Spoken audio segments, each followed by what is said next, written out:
Today we're going to be learning some proofs. So the first proof here is 3 parenthesis 5x plus 1 parenthesis equals 13x plus 5. And we're supposed to prove that x is equal to 1. So first, we always put the given first. So what I just said, we put the given here. The next step is called the distributive property. So that's when we distribute this 3 or whatever's on the outside of the parentheses to the things inside. So then we get 15x plus 3 is equal to 13x plus 5. The next thing you do is called the subtraction property. Now, what I did first is I subtracted the 13 from the 15 to get this, just the 5 on this side. So we get 2x plus 3 equals 5. Again, we do the subtraction property again, but we'll do this with the 3 to the 5 instead of the x's. So then we get 2x equals 2.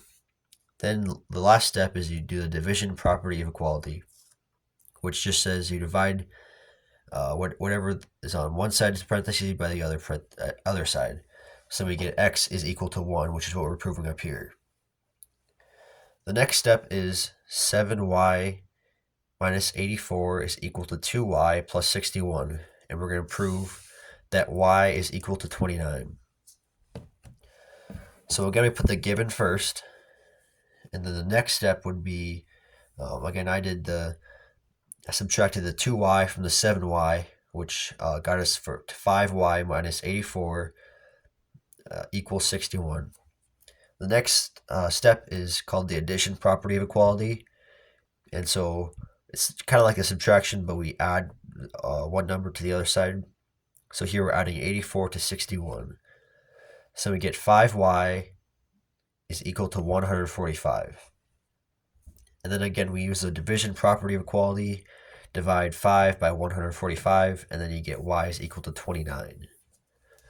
The final proof is 4 parenthesis 5n plus 7 into parentheses minus 3n is equal to 3 parenthesis 4n minus 9 parentheses. And we're going to prove that n is equal to negative 11. So first we do the distributive property. So we do to 4 to the 5 to the 7 and then the 3 to the 4 and to the negative 9. So then we get 20n plus 28 minus 3n is equal to 12n minus 27.